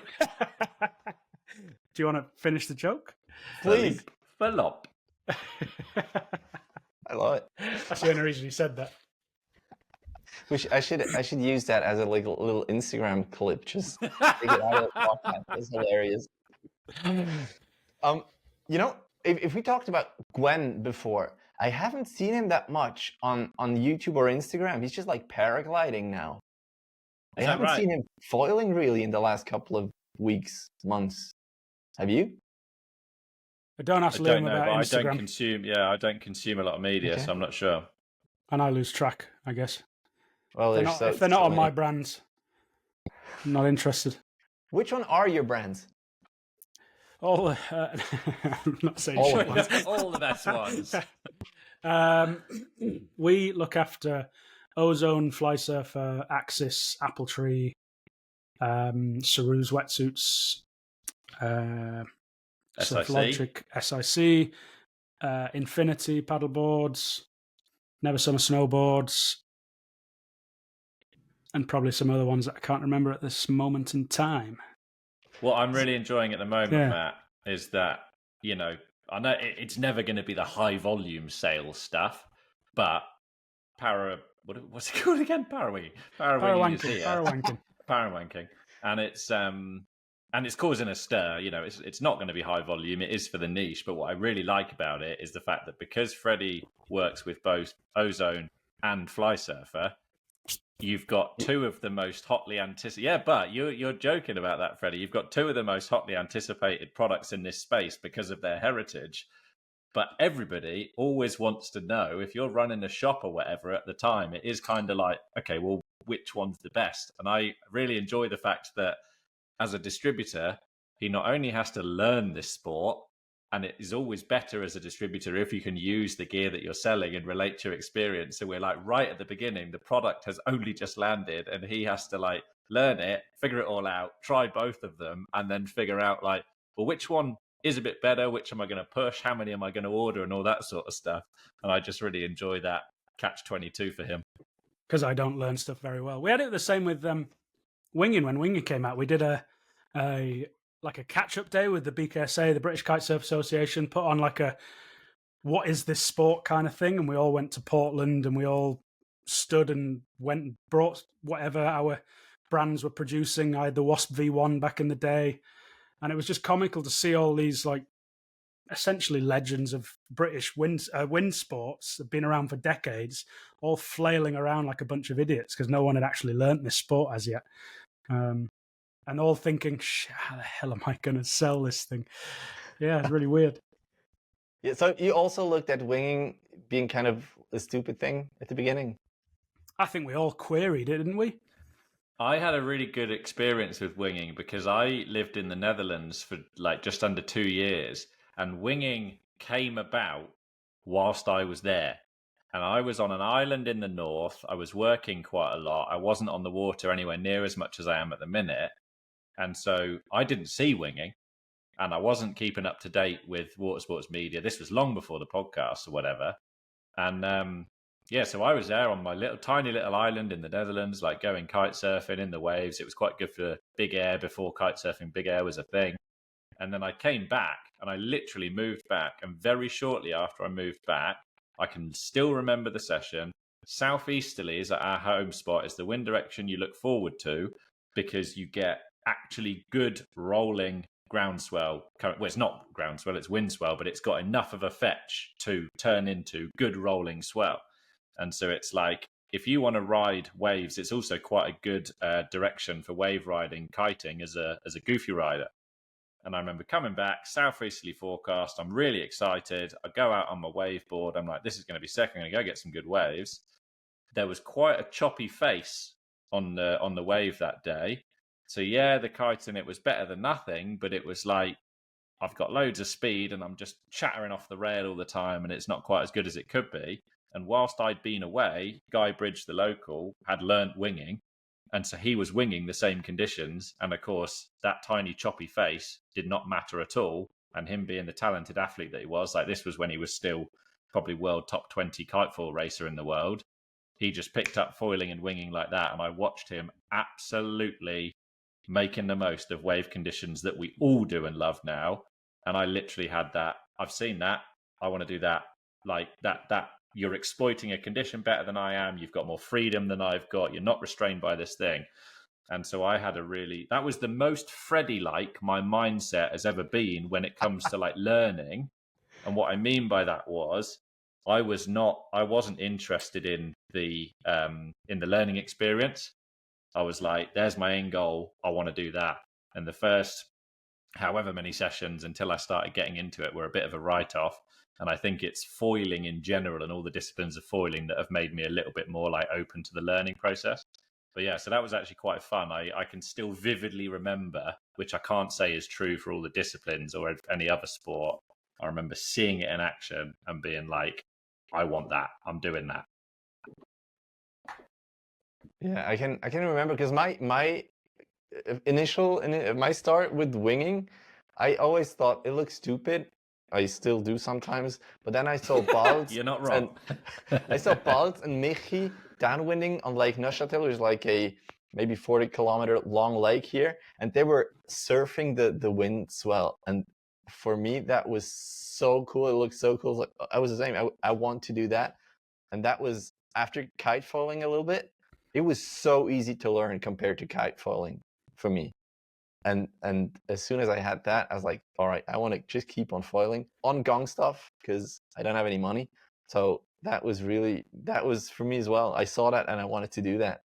I think that's what we've got with the parawinging now. You're not looking at the parawinging. You know, no one's looking at we're not looking at the person riding around on a parawing going, that's what I want to do. You're looking at what happens when he stows it away. Yep. You know, we all know that we want to hit, and that was the same with winging. Then that was around. Say when that sort of started kicking off, I wasn't really looking at the flapping around in the. So where we are that Liam's talking about, right in front of the beach is pretty flat, non-existent, not really any waves, pretty rubbish. The waves are like 2 kilometers out, 1 kilometer out up the channel, and I even remember like walking along the beach with my friends one day, and they were looking at all these people learning in the flat spot, going, "Oh, is this what you're always doing, Freddie?" I'm like, yeah, but that's out there's what I want to do. You know, we don't look at people ripping up and down unless it's Ken Adgate. You know, that you don't look at them ripping up and down on flat water and go, "Oh, I want to do that." We were looking at what they were doing when they'd flagged it out on the wave, and that's exactly where the parawinging is now. Because we've spent the last few years going, "This winging's phenomenal, but I wish this flipping thing would get out of my way." That's where we're looking at with the parawing. No one's looking at parawinging going, "That looks really cool." Maybe a complete beginner that doesn't have an understanding of any of it. It's quite interesting, but no one's looking at it thinking, "Cool, that's sexy." What they're looking at is that bum bag when it's bulging and the guy's ripping around on the face of a wave on a 57-litre board. The irony is when the bum bag is bulging, that's when the magic's happening. Exactly. That's a T-shirt right there. There's your snippet. That's an X-Foils. That sounds like an X-Foils T-shirt. That does, to be honest. Do you guys wing anymore? Yeah, I love winging. I've had many sessions whilst we've been learning the sup-down winding where I've had good wing conditions and just come back in going, that's still the best foil discipline by far. Really? Yeah. Just because of the combination of how much of the session is exciting, the simplicity of it, the logistics of it. As I said, I'm close to the beach. I pop down, I go out. It's immediately into good conditions. It's good conditions start to finish. I come back in, I'm done. Great. And because our local spot, the waves are breaking on a sandbar, everybody's doing laps around the same area. So, you're getting to see all your friends whilst you're riding out. You're keeping an eye out in case they're getting a good wave or whatever. Like, I still think in good conditions, I think winging is always going to be appealing for me personally. I think it'll be definitely appealing. I can see it definitely changing over the next 12 months for us, purely because we're very Parrowing focused at the moment. We've downwinding's been on our minds for ages, and now this is making it more accessible. And having ridden with Guy, who's probably cracked it a bit more on the Parrowing than we have recently, Liam's definitely got it now. I was riding in those conditions where I was winging and he was Parrowing, and the conditions are what they always would be, but he's suddenly doing what I want to do. So I can see over the next 12 months maybe that we move across a bit more to the Parrowinging, because we're going to be pushing to get out at all times on it anyway. And I think that you can rip just as hard once we get to grips with, like, when turning's not an issue, which is like we are with winging now. Once turning's not an issue and we're on the boards that we want to be on and we're on the foils that we want to be on, because already Parrowinging is it's new worldwide, but it's definitely taken a little bit of time to get to grips with things here as well. But there are already riders absolutely shredding, just like we are with the wing. So I don't really know why you wouldn't want to. If you can stow and deploy as quickly as you can with a wing, yet you don't have to worry about it sliding around in front of your face. Yeah. I see it as the same. I still don't agree, because I think there's two parts to it. Well, maybe this is it. Maybe the podcast is done. Maybe this is game over. If we can't agree on this, there's I really like slightly scary consequential conditions. And some of my favourite winging conditions are in conditions that I don't want to be dicking around with a thing with bridles that doesn't pop back up instantly, that I can't get myself out of a critical situation quickly. I think that Parrowinging will steal some winging conditions that are less critical and less, big and exciting, and less hollow waves and less powerful waves and all that sort of stuff. But you get screwed over enough in the main break at Bantham when it's big enough. There ain't no way you're going near that with a Parrowing. It's just so not you're going to take happen. the plume then? Let's not. Sorry, Julian. We'll come on to that. I was talking the other day with one of the guys up in Wales about exactly the same thing. Bantham is a spot down near us where Rich actually lives, and it is a very smallish bay, and all the waves just come and fucking drop themselves in the middle of this bay. So I agree with Liam there that there's no escape, basically. There is no escape. The escape is very narrow, and if you don't make that, I don't think it's an environment. And that's on a big day, because obviously when it's a little day, yes, okay, there's a lot of whitewater around, but it's quite accessible. So, but I think on those big days, you're probably right, where it's going to be a little bit too critical. I think it's going to creep up, same as winging did.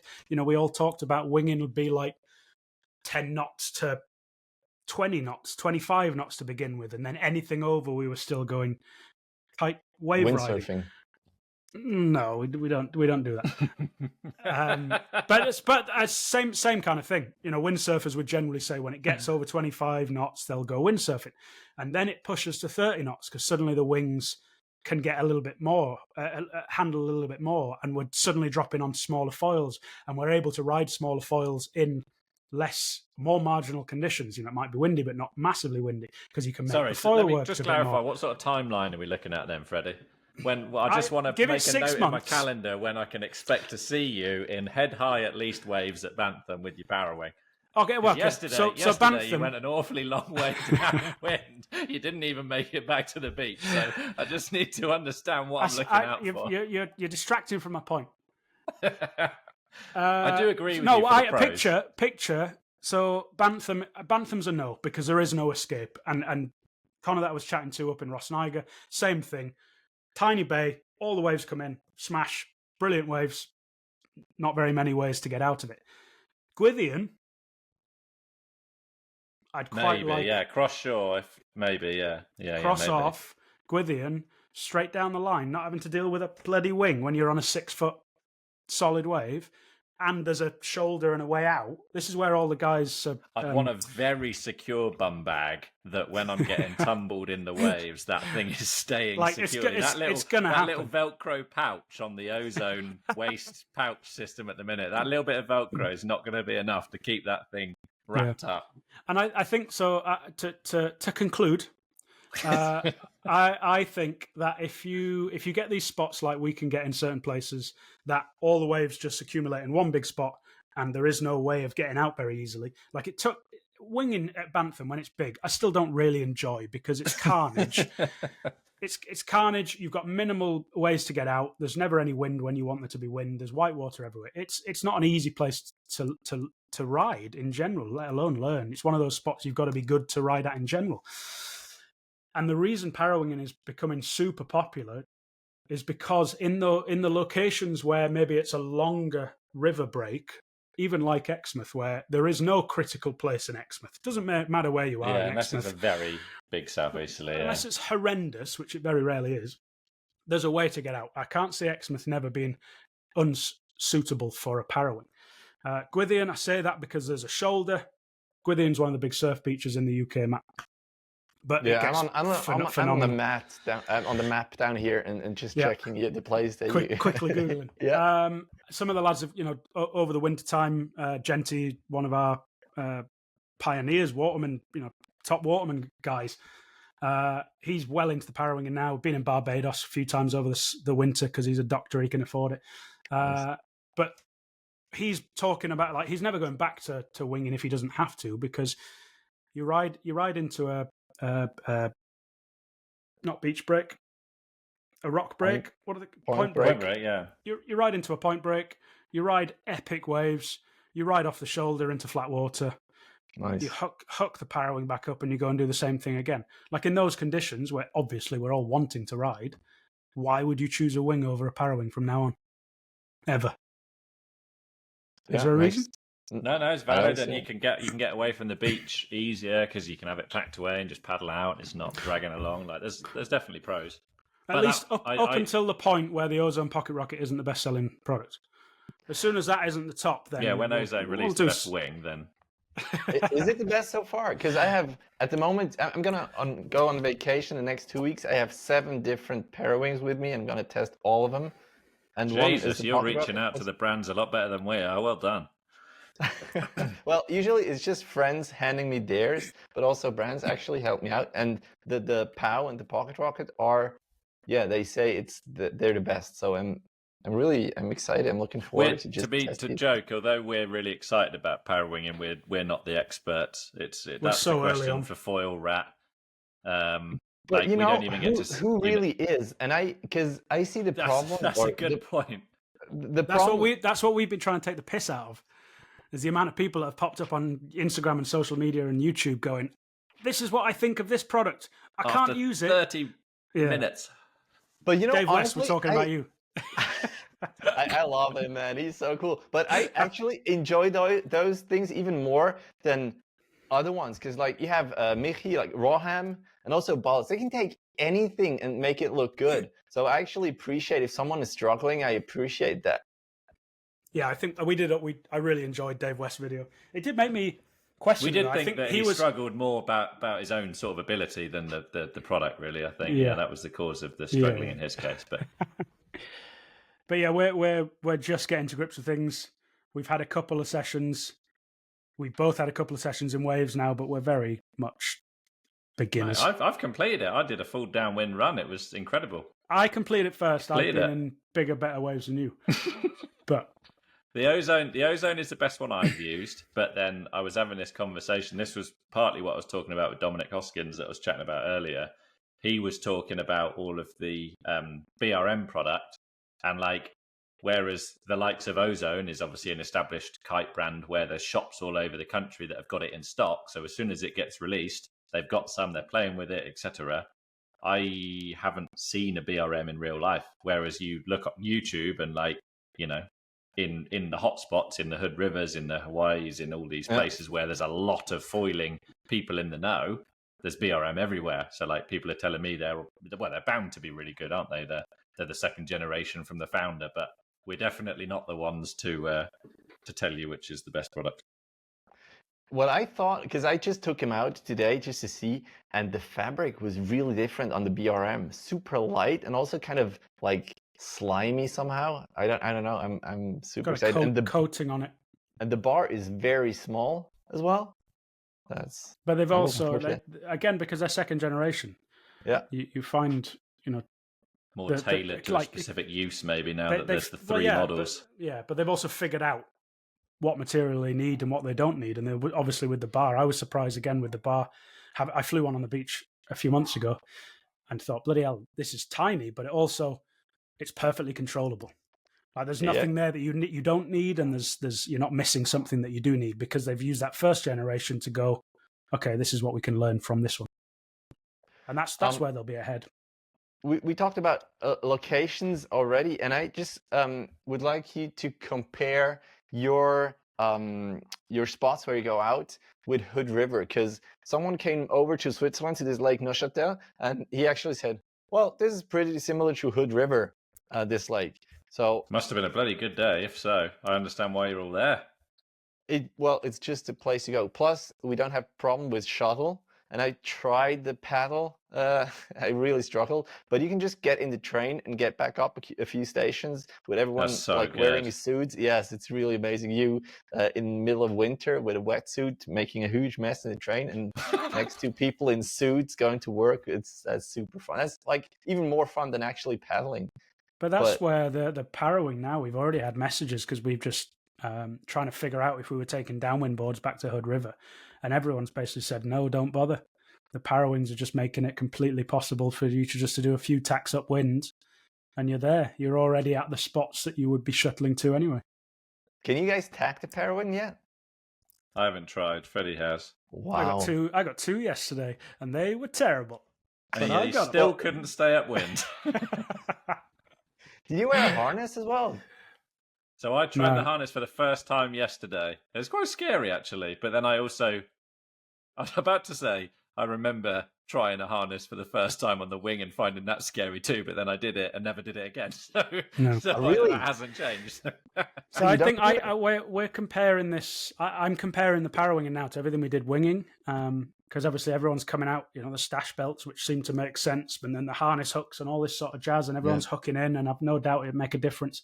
But we did the same thing with winging. We all kind of got belts and hooks and loops, and none of us used them. Like in our local spot, granted, you go to different areas, a lot of people use harnesses, but realistically for us, we go out for 2 hours. Once your body's accustomed to it, we were pretty set without them with winging. So we didn't bother. Winging. That's kind of where we ended up. I definitely see it being something for the Parrowing, because I've been lucky with the conditions these last couple of weeks, and actually have got quite a heavy introduction to the Parrowing, which has been great. I've done the onshore conditions, riding away from the beach and then downwinding back to the beach again. And yes, it's everything that I hoped it to be, because it's making use of conditions that aren't that fun for anything else. So that was like a real relief for me, because I was like, this is the purpose I bought this product, and it does it. And the difference with that and winging is, yes, our little waves are 1 kilometer away from the beach when you go winging, but once you're there, you ride a wave, you ride back out again, you ride a wave, you're circling the same few hundred meters. Whereas the you always have a break out to sea, you're on the same tack for quite some time. And actually, it'll be way nicer to have the harness. So I tried it for the first time yesterday. It was quite scary, but you can manage the power well. And I was actually surprised. I'd done a real crappy DIY job of attaching the rope to the bar, and it kept sliding, like its position kept moving as to where it was on the bar. And what surprised me was actually, it didn't seem to matter too much, as long as it was on that ozone one, as long as it was between the middle set of bridles and the front set of bridles, you still had a lot of authority to power, depower, and steer with your hands without taking any load. So that was quite reassuring. They've just brought out not an FYI, but they brought out a fixed loop harness loop, so like an old windsurf one where it just velcros around one section. Yeah. And say your bar's like that, it literally just goes around here. They're telling you to put it here, which I thought sounded really cool because you could literally just lean back into the harness and then use your backhand to just steer it on the trailing lines. Yeah. As opposed to like putting both loops of a harness line to take all the pressure. You could literally just sheet in and sheet out to feather it forwards and backwards in the window, which I thought was quite a nice idea. I'd quite like to have a look at one of them. Yeah, I think a single attachment point. I don't see why it needs to be more complicated than it needs to. If you're downwinding with it, I don't think you'll ever. I think I'd rather just not have the harness loop there because what's something else you can tangle. Yeah, but going upwind, because last time I wanted to go upwind, it was 25-30 knots with a 3-meter Roger V1, and it almost ripped my arms out. I had to go in, and Roham gave me his wind wing to get back up against the wind because I just couldn't manage. Let's not talk too much about that Roger V1. I have the V2, and I'm excited. Ooh, okay. But you know what? Honestly, I haven't used anything but the Roger V1, and it still works. If you have nothing to compare it to, it's okay. As a downright sales rep, one of the best things I had, and by all means, buy whatever the fuck you want, but the Roger came into the country first, and they smashed it out of the park. But I don't think they took enough time to get it dialed, maybe as much as they could do. And I put pocket rockets into multiple people's hands, and they went, fucking hell, that's so much better. Within, like, not even being on the water, just going, holy shit, it's not trying to wrench your arms off all the time. So I'm intrigued to see. I've no doubt they'll get the V2 banging. I would advise, try all 7 of those other wings that you've got, because they are. And same thing, I put the POW up yesterday, and I wasn't a big fan of that personally. Did not like the feel of the pulley in my hand at all. All right, what was different to the pocket rocket then? How is it different? Hugely different. Hugely different. I think it sounds like there's a huge amount of back to our caveat. Based on one session. Yeah. First impressions matter, I'd say. I think the pocket rocket is popular. His popularity is coming from its ease of use. It's all around. And again, this is the issue I have with bias. I am completely biased. So you don't have to listen to me. But all the reviews have said kind of the same thing. The BRM, phenomenal at stowing. Like the easiest to redeploy and the easiest to stow. Perfect. Doesn't quite have the performance of the Ozone. The Ozone does everything relatively well, not amazingly well. But every aspect of what everyone wanted, it kind of seems to do the job. The POW and the morph with those pulleys, you just don't have the direct feel that I prefer, I like from the one session that I've had. You know where that pocket rocket is. You know where it is all the time. And you put 2 hands on it and you can kind of feel everything you need to know. You put 2 hands on the POW and it felt like, because the pulley accelerates the movement of what lines it's pulling on, you can get it wrong a lot more. Okay. So you put too much weight through one hand or the other, and you'd kill the power forward, or you'd stall it in the trailing edge.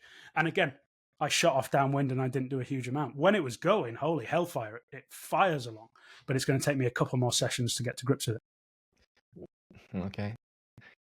When are you going to get that paddle going? Are you going to paddle We've again? tried. Yeah. I want to. We want to. Liam basically cracked it really early on. I heard that. Okay, thanks for mentioning it again. He did really well with it. He picked it up real fast. He likes to think he did more training than I did, which he probably did in the river in Exmouth. But I just struggled with it. And I still do now. But the trouble is, I still think of it as the epitome of what I want to do.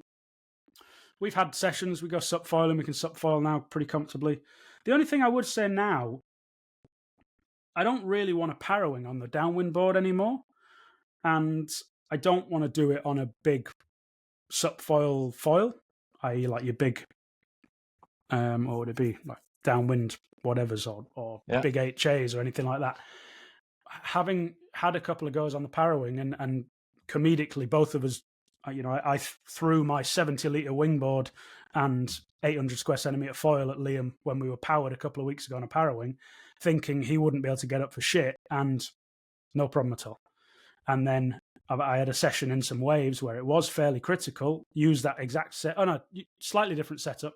I use a 70-litre board with a bigger foil, like 1,000 square centimetre spanny foil, and loved it. So the only issue I have now with that downwind stuff is I'm going to then have to go back up to using big board, big foil to get to grips with it. So I do want to, but I do think this Parawing thing is going to swallow a lot of that time, because it's been a year now since we were in America. It's been a year and a half probably since we first started trying to paddle, and I've had probably 4 minutes of foil time in those times. And my heart rate has been at 180 beats per minute for that entire 4 minutes. So it's not exactly being an enjoyable experience, and it's not exactly motivated me to go and want to try it again each time. Yeah, I totally understand. What I like about, because I'm probably on the same path as you are, 4 minutes. I probably have not had 4 minutes though with the paddle, but I like that for me, it's a novelty, because I usually don't do that. Now I'm mostly Parawing and mostly dock starting, but now when I go paddle again, it's like something new, because it's been so long since I did that. So maybe it's also a thing of like us having problem focusing and always have a quick There's always fix. Something else to do. But yeah, the trouble with that, I don't know how helpful that's going to be for the learning experience, because of course, Probably whenever not. you're learning something, you want to be going, that's Constantly. my focus. But I don't live close to a good spot, and I'm a teacher. I cannot leave whenever. So if it's windy and it's weekend and I have time, then yes, I can go struggle on a downwind board or just enjoy myself with a Parawing, because it's so much easier. Do you guys? Sorry, go ahead. I was to say that you're not the only person to say that. I would say the entirety of the UK industry, and probably most of the wind sports industry, again, judging by the audience, we're all getting towards middle age, let's say, and we're getting less time and more responsibilities on our hands. I don't want to flail around, learning something that I just don't seem to be getting anywhere with. By all means, I'm enjoying the Parawinging learning, but a year and a half to crack a discipline, granted I'm not doing it every day, that's not enough reward to enjoyment ratio. It's like our surf the other day, Liam. Exactly. Yeah. It's rubbish. Surfing's a lot of effort, not a lot of reward. Yeah. That's where the Parawing, you can see these little snippets, and I get it. We're wind sports based people. We've done it for decades now, so we pick it up sooner. Well, is there anything wrong with that? No, just probably embrace going and doing that. We've not had wind for 3 weeks. What are you going to do? Go and flog yourself with a paddle for an hour and a half, or are you going to go and actually enjoy yourself? Are you gonna, if there's no wind, are you guys ever dock starting? Not like the Europeans. Because we kind of have to, yeah. Yeah, I did, just because I was going to a lot of events where there never ended up being any wind, and because we had plenty of dock start foils and tray boards. Yeah, I cracked. How was that learning process for you? Not horrendous. Not annoyingly horrendous, but I think more because... Ironically, that Leviathan didn't help, which is quite an irony, isn't it? Yeah. I would say, but only because I would do an hour at one weekend, and then the next weekend I'd do an hour, and by the time I'd done 5 weekends, suddenly I went, oh, okay, I've got this. This is a bit easier now. Once you get that initial jump on, and we're on the biggest foils in the world doing it. Like, I can't do it on smaller foils. But it doesn't seem to have taken off here like it has for you guys. We were always... It doesn't have to. No. We've always been more wind sports based, and I guess because we're by the coast a lot more, if you guys are utilising the lakes, that's just... I mean, I do think a little part of it is like, it's like anything. It's the same as downwind paddling not being quite the same as here in areas where you've got a road or a train next to the conditions and the logistics are easy. Like, I've been, my limited experience going to Swiss lakes, Italian lakes, stuff like that. Well, because it's loads of water as edge and it's not a beach, well, what do they build? They build shed loads of really lovely pontoons and wooden boardwalks and docks that are all perfect to just turn up to and chuck yourself off. So partly like you've got a convenient launching setup everywhere. This is going to sound really silly, and it's by no means an excuse, but like actually, if you wanted to go dock starting as a complete beginner here in Exmouth, we've got a 2-mile long sand beach. I can't think of where you would go, because the only place that looks like a ready-made dock to jump off is the marina, where obviously you're not allowed to go and you don't want to fall in there. And, no. So unless you're going to carry a ladder and try and fix that in the sand and all that sort of stuff. I think for me, it's always been a case of like, you get enough water time, I get enough foiling time. Like we've also got access to a foil drive, and that's kind of a cheat code that means you don't have to go through the effort of dock starting. But I do think if I was around a bunch of people, like every now and then I've seen a clip of some of the guys, usually in Switzerland, when they start timing it and going out as a group, chasing a ferry on a schedule. Cool. Yeah. That looks like such a hoot. And that is something I could totally get on board with, where you're going out as a group of you, and who goes the furthest, who can make it back, who pushes each other off. Like that looks like a good time. It is really cool. A friend of mine in Zurich, he programmed an app. So wherever you are, you can just open the app, and then it looks where the next ship is gonna come. And then you can like slide it over, so you get alerted 15 minutes before the boat comes. Good. So you can get yourself ready, and you can like stop your conversation and get out. That's really cool. But 2 weeks ago, I had to swim 750 meters back because I went out and actually followed the boat, and then I breached, and I had to swim all the way back. So that was terrible. On dock start boards as well. That's not good. Well, it was a big one, it was like 20 liters, but yeah, it took a while. Yeah. I think if there was a few more of us here that would do it, and somewhere that you could do it, because we've tried, haven't we? We've put a ladder in, and we've tried in a couple of different, like there's a spot in the canal somewhere that gets covered over by weeds, but there's just nowhere that's suitable. So I've done it a bit off rickety ladders, but otherwise we just never really got into it. Tidal as well, so the water's always coming in and out, heights changing, like constantly if moving the ladder. If there was that's no terrible. tide, if you have to bring something like that, that's terrible. You say terrible. We're still bloody lucky, aren't we, having all these toys to play with? But like you said, I do think it's a contributing factor. We're in a wind sports mecca, or an area that has got a huge heritage in sailing and windsurfing, and then kite surfing, and now winging. Like that's just the done thing, and it's very easy and to just rock up, walk out, and go there. So of course you do what's accessible, don't you? Yeah, the only problem is Instagram that shows me like prone surfers, and I'm like, I want to do that because I see Bennett doing crazy stuff, but it's just not possible. But you still want to do it. And the trouble is, we all think it's foiling as well. It's not all just foiling; it's all different disciplines. That's true. Getting on to foil and staying on, like it's all different. We thought prone foiling would be a doddle, but then we don't surf, so it very quickly comes crashing back down to earth when you realise you can't do it. It looks super scary. They're transferable, but it's not perfect. Like no, I was thinking again, getting the boat out a couple of times so far this year. Like even wake foiling. And I'm sure that's actually like I bet dock starting behind chasing ferries and riding different sized boats, waves at different speeds, at different distances to the boat. Like there's going to be so much intricacy in that lower end, low energy, low speed power versus, when you're on a wave that's quite big coming out of the ocean, you're kind of just hanging on and trying to stay under control. But like those smaller intricacies of finding the energy, getting the elevation just right, like that's a whole nother thing in itself. And I know first time we go out behind the boat, having not been for a while, I'm always like, oh yeah, got to get used to this. This isn't an ocean wave. This is totally different. Yeah. The worst thing is the start, really. When you dock start and you want to catch a wake, you're so nervous because you have a boat every maybe hour, and usually you miss it because you're nervous and you really want to get it, and you have all your friends going and you're in the water. So that's what it is. Hey guys, thank you very much. I think we gonna take a break here. We're gonna stop here.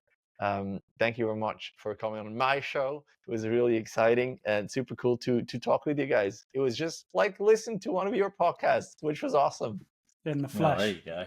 Do you have any features, Matt? You need to create. We were getting told off today for not having done Room 101 in a while, so I didn't know whether you've got a feature or whether we could help you create one. Oh, that would be super helpful. Actually, I started a podcast with Gael Daniele, another dog starter, and he has so much to do that he said he needs to take a break. So I don't really. Maybe I should. Yeah, I should have one. Poof. We need to bring ours back, don't we? Really, but there's two. There's a car podcast that I listen to, and they do two every week, both of which I like, and you could relate to foiling. And by all means, steal either one of them. But one of them, they always start every show, and because they're talking about cars and working on cars and whatever else, they say, "Are you in rule or ruin this week?" And I think this is particularly appropriate with you, Freddie. It's quite simply like, are you in love with the thing that we're passionate this week, or are you hating it? Did that bolt snap when you were trying to get the brake discs off, or did you go on a track day and it was glorious? So I think that one's quite a fun one, and it's definitely a rule at the minute. And the other feature that they have, which I've always found quite fun, is they call it Want of the Week. And it's, in their case, it would be a car that they've just happened to see that week that they've got a particular desire for. But I think in our case, we're also in foiling, watching other people on social media. It's what product in foiling do you want at the minute? Whether that's just, I desperately want a power wing, or whether Armstrong have released the new Dart 76.3 and you're just desperate to have a go on that new tail. All right. What I really want is not a piece of gear, but I want Daniela to come out with What Your Foil Brand Says About You, Part 3. Oh, God, you are so right. Excellent. It's good, isn't it? She's jumped on that real well. Very cool. I had her on the show. Actually, it's going to come out on Monday. 2 days ago, That's I awesome. talked with her. Yeah, and she's prepared. She's prepared. It will come out eventually. Did you get her dad talking on it at all or not? No, she was it's just a dog barking sometimes. we had her dad butting in, and then they wouldn't fuck off. It was just brilliant. She was really good. Yeah, and these first and also what the Kite brand says about you, but for me it was more the foil brand. It was so funny. Also the way she delivered it, like she was so cool about it. But she said that she had to record it sometimes because she started to laugh at her own jokes, which I think is very funny. Those things, I mean, again, we've never done any video, so we're terrible at it. Like talking on a camera, getting the right thing out. It's impossible. So yeah, I imagine she had to do that a million times. Anyway. So what do you guys have? Like something that you thought like that was super cool? I mean, I want a bloody pocket rocket. Can I just have a pocket rocket, please? I keep bloody selling them to Liam and the like. So I was very jealous. I had to grab him whilst he was changing his board last night. I pinched his 4.3 for about 5 minutes, and that's the only snippet of that I got. That's what I'd like at the minute. Just so I don't see him disappear off into the distance with his skills before I can catch up and keep up a little bit. That's what I want. It's all right. I worry that pursuing small boards, I'm going to rip the bridle off in 5 minutes. And that's something I don't know whether anyone's talked about just yet. So yesterday I used my wing board is a 60-litre V2 Apple Slice. So it's by no means a inefficient takeoff board, but it's a generation back in terms of they've all got a little bit longer and thinner since then. And I just couldn't help but I don't also agree with the popular mantra that pumping the wing does nothing. I actually strongly disagree with that. I think you can pump the power wing quite a lot at the beginning to get a bit of assistance. But using that smaller board and a reasonable size foil, I was kind of worried for the longevity of those bridle attachments, because it's all good and well when you've got it fully powered up and it's full of wind and the tension is spread over the bridles. But I do feel like when you are pumping it, it's not maybe distributing the bridle load as well. And I wonder, I'm not talking specifically about that product, I'm thinking all power wings. Is this going to be like we all learned in the early days of winging, where within 12 months, no wings had any trailing edge tension anymore? that was a common issue in the early days. I'm very intrigued curious to to see how the difference the products between it. last for 12 months of abuse. But it's probably not the wind. It's probably the water. If you have it dangling around your board and then you have a wave coming over, that's probably where it really, like, something rips off or something. The wind shouldn't be a problem. Time will tell. Yeah. Well, you say that, but we have an issue with the wings, don't we? They're still, a 12-month-old wing having been used extensively is very different to a 1-day-old one. That's the problem if you compare them. I have my maybe 2.5-year-old Gong V2 Nutra wing. I still use it because I have nothing else, and it's fine. As long as I don't compare it to anything else, it's fine. Yeah. They very much still work. Yeah. But anything else? All right. I don't know. Insert jingle here. Yeah, jingle here. Maybe Rich's kid can help me out as well. We'll get him onto it. I think to make up for the critique of our jingle, Dave West, who I think we might have mentioned a couple of times on the podcast, given that he is a professional musician, should be really generous. And given that he's retired from podcasting, Matt, because I think he should write you on. He retired because of you guys. He was just lazy, that's all. He said that you were just too good. He was trying to do something similar to you, but you were just too good, so he stopped. We're going to have to talk to him. Wait till we start YouTube. Woo. 3 years down the line, 4 years down the line. Matt, thank you very much. Thank you guys very much. And hope to see you on the water sometime. I really think about coming to the UK once. I've never been. Never been. Happily host. Yeah, October. Thanks for your time. Good work. Yeah. October, keep it up. Keep it up, for sure. Thanks, you guys. Good night. See ya.